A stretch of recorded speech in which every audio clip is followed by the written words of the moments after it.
નવનીતભાઈ ડાયાભાઈ બાલદિયા કોળી, ગામ બગદાણા.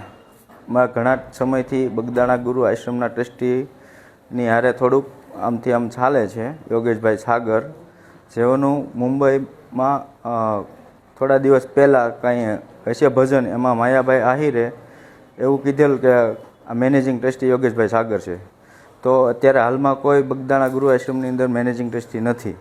તો મેં આતાને વાત કરી કે આતા આ રીતનું છે કે બગદાણા મેનેજિંગ ટ્રસ્ટી કોઈ છે નહીં. તો આતાએ કીધું કે હું તમને એની માફી ઓલી કરી અને રીલ્સ મોકલી દઉં છું. તો મેં કોઈ એવું એને કીધું નહોતું આતાને કે તમે મને મોકલ્યો, પણ મને આતાએ મોકલી એટલે મેં મારા જાયભાઈઓને મોકલી. પછી બીજા દિવસે એમના દીકરાનો જયરાજભાઈનો ફોન આવ્યો મારામાં કે તું ક્યાં છો ને તને મળવાનું છે.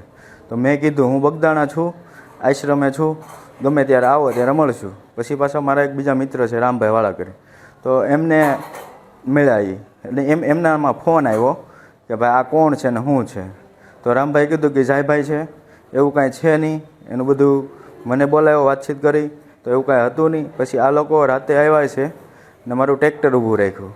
ટ્રેક્ટર ઊભું રાખી અને ટ્રેક્ટરમાંથી છાવી કાઢી ગયા. મારા છોકરાનો ફોન આવ્યો કે પપ્પા કોઈ આપણા ટ્રેક્ટરમાંથી છાવી કાઢીને ટ્રેક્ટર ઊભું રાખીને અહીંથી વહી ગયા છે. તો હું ત્યાં ગયો તો પછી ગાડી પાછળ, ગાડી લઈને હતા, વેરના ગાડી હતી, અને એની પાછળ હું ગયો. તો પછી એ લોકોએ ગાડી આગળ જવા દીધી. તો પછી પાછળ મારી પાછળ ગાડી આવી. ગાડી આવીને કે તું કેમ અમારી રેકી કરે છે. તો એમાંથી 4 જણા ઉતરી ખાલી એટલું બોલી અને ધોકાને પાઇપે મને મારીને હાથે પગે બધે ઈજા કરી છે. પછી થોડી વારથી કે બીજી સ્વીપ ગાડી આવી, તો એમાંથી 4 જણા ઉતર્યા. તો એ લોકોએ ધોકા પાઇપ કાઢી અને મને બધી જગ્યાએ માર્યો છે. અમારા હાથે ફ્રેક્ચર આવ્યું છે, 2 પગ, બે હાથે, પાછળ, કમરના ભાગે બધી જગ્યાએ મને મારેલો છે. ત્યાર પછી અમે અહીંયા હનુમત હોસ્પિટલમાં એડમિટ થયા. પછી સાહેબ બગદાણા પોલીસ સ્ટેશનમાંથી અમે અહીંયા આવ્યા હતા લખવા, એટલે એમાં ફરિયાદ આપી છે.